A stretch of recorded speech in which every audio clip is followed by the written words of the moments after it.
Hi, Miss Griswold. Hey, Miss Stradmeyer, how's it going? I'm good. How are you? I'm doing well. Now that the weather's trying to start to get a little bit nicer, I'm hanging in there still. I'll tell you, all this wind and chilliness, I just can't wait for it to be warm. So maybe we can do some of these outside. Oh, that would be so nice. I would love to sit on my deck and read. It would be perfect. What a cozy spot. Yeah. All right. So last week we left off where we were asking some of our friends to make some inferences about Samar and Steven's relationship and based on what Bongo and Red were able to accomplish. And we did see some really good answers to that. But this week, we wanted to try something new and different. So Miss Griswold's going to tell you all about that at the end.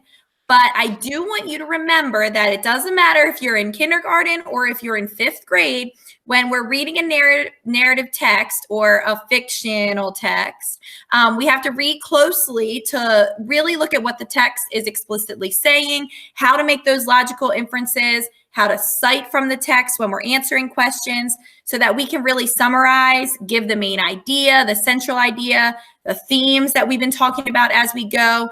Okay, and those are those big anchor standards, those key ideas and detail standards that we want everybody working on.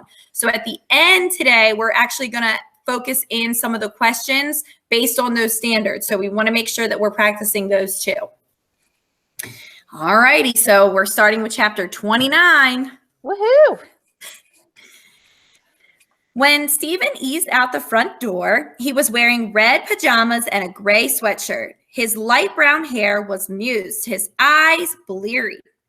The flashlight he was carrying sliced through the darkness. The babies turned toward him and froze. Their eyes glowed like little moons. Oh, I love that simile. Flash squealed in fear. Stephen clicked off his light, and Flash seemed to calm a bit, although he was definitely hiccuping. Hey, Stephen whispered. Hi, Samar whispered back. Stephen sat down next to Samar.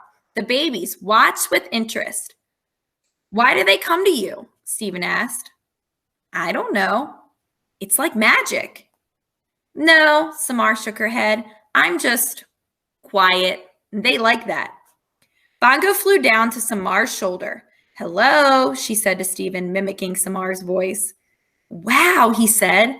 That's amazing. Yesterday, I heard her imitate a doorbell. Stephen grinned. She gave me this key, Samar said, holding it up. I don't know what it's for. A diary or a jewelry box, maybe? Or the world's smallest door, Stephen joked. For a while, everyone fell silent. Even the baby raccoons were still. At last, Stephen held out his hand, revealing Samar's wish. I found this, he said. Even in the moonlight, Samar's blush was visible. She looked away. I'm sorry about that word, Stephen said softly. The word on the tree? It wasn't us. Samar nodded. My parents aren't bad people. They're just afraid of things, Stephen shrugged. So are mine, said Samar. I heard my father talking about moving, if we can find a safe place to go. She gave a sad smile. If there even is such a place. I'm sorry, Stephen said again. The babies, sensing Stephen could be trusted, began to tussle and romp. Harold and the smallest ewe searched for bugs. Rose Petal and her brother, Hot Butter Popcorn, played tug of war with a long piece of grass. I'll miss them, Samar said. I hope you don't move, Stephen said. Aww. It's happening. A light blinked on in Stephen's house. I should go, he said. If my parents see me, I should go. Wait, Samar said in a whisper. Oh, the things I wanted to say to those two. I wanted to tell them that friendship doesn't have to be hard, that sometimes we let the world make it hard. I wanted to tell them to keep talking. I wanted to make a difference, just a little difference, before I left this lovely world. And so I did it. I broke the rule. Stay, I said.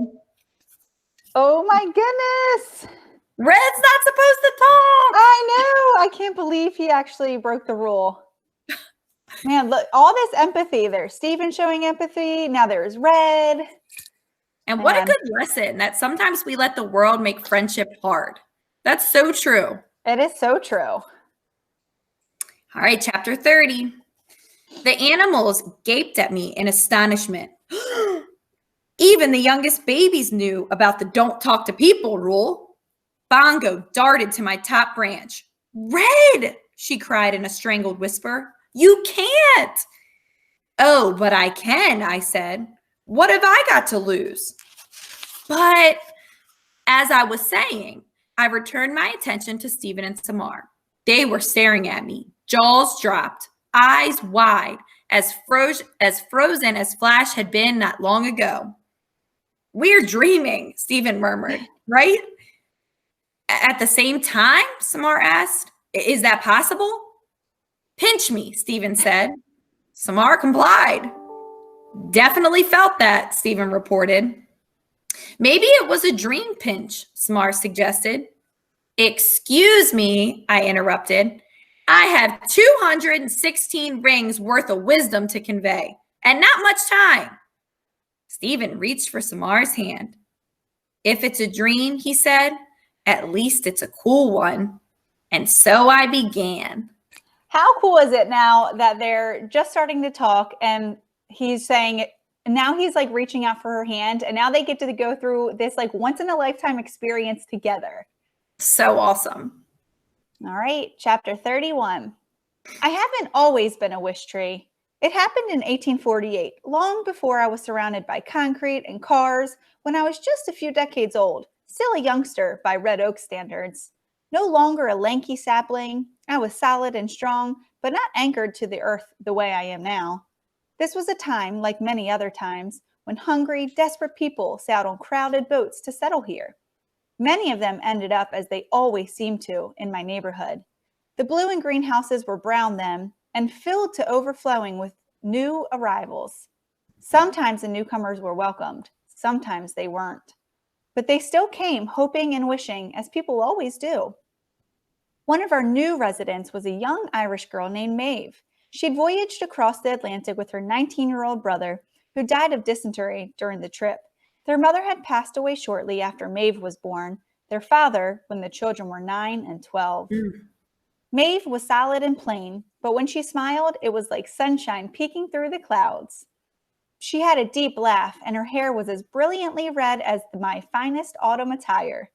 16, alone and penniless, Maeve shared a tiny room with 5 other immigrants. She worked night and day, cleaning and cooking, and doing whatever she could to stay alive. Maeve soon discovered she was gifted at caring for the sick. She had no special knowledge, no secret remedies, but she was kind and patient, and she knew how to soothe a fevered brow with a cool cloth as well as anyone. What she didn't know, she was willing to learn. As time passed, word grew of Maeve's abilities. People brought her their sick piglets and their lame horses, their coughing children and fretful babies. Always she explained that she wasn't sure she could help. But since people in the neighborhood were too poor to go to a doctor, they turned to Maeve. And since people believed she could help them get better, Maeve tried to live up to their hopes. When she succeeded, and even when she didn't, patients and their families would leave small tokens for her, a whittled figurine of a bird, a hairpin, half a loaf of bread. Once, someone even left a leather-covered journal with a tiny silver key that opened its lock.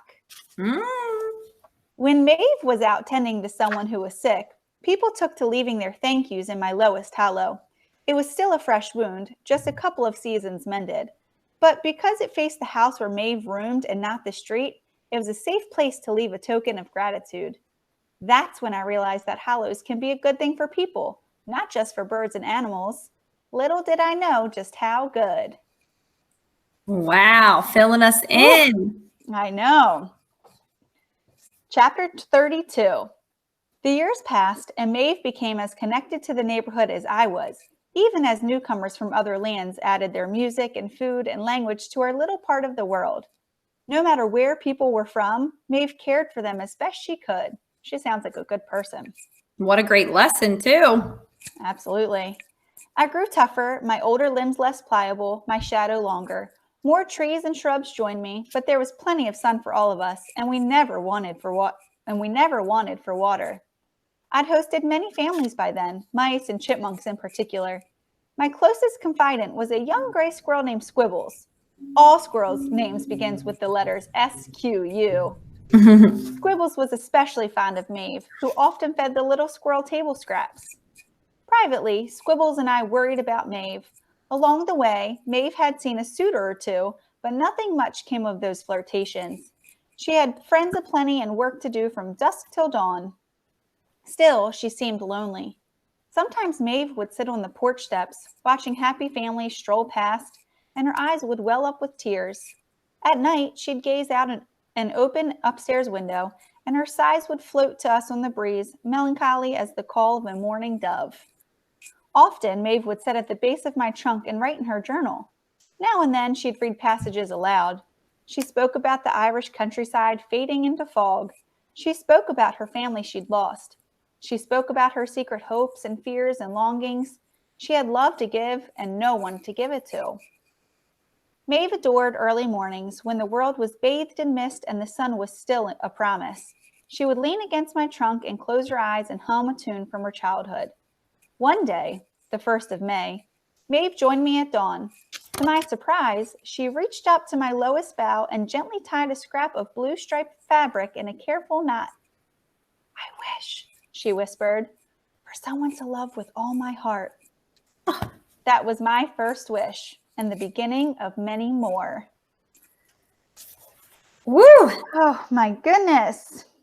Those chapters might have been the most telling so far. I'm glad Red spoke a little bit. I know we know he's one of the wise characters, and now we're kind of getting some background as to what's shaping him to who he is. Mm-hmm. Whew, man, I can't wait till next week. Me either. I wanted to keep going. Me too. But in the meantime, what we have for you this week is a little bit different than what we've had in the past. Miss Stratemeyer and I are going to post two things. We're going to post a link for a virtual dice so you guys can roll it. And then we're going to post a list of questions. So if you land on 1, 2, 3, 4, 5, or 6, you have a question for every number. And then you can answer whatever question you land on in our Schoology discussion. Perfect. And if you want to do more than one, you can feel free to do that too. And then if your family has the ability to print, we're going to post a copy of a paper dice that you can build with your moms, dads, grandmas, grandpas, whoever you're with right now. You can put it all together, and then you guys can actually roll it, listen to the read aloud, and then answer the questions that way too. Yep, so you have both options, either one, whichever one works best for you. Perfect. Switch it up a little bit this week. It'll be fun. I can't wait to see all the discussions, and I can't wait to finish this book with you. Me too. I'm excited for next week, and I'm excited to see what you guys post to us. All right, we'll see you guys next week, and bye, Miss Griswold. Bye, Miss Stratemeyer. Bye, everybody.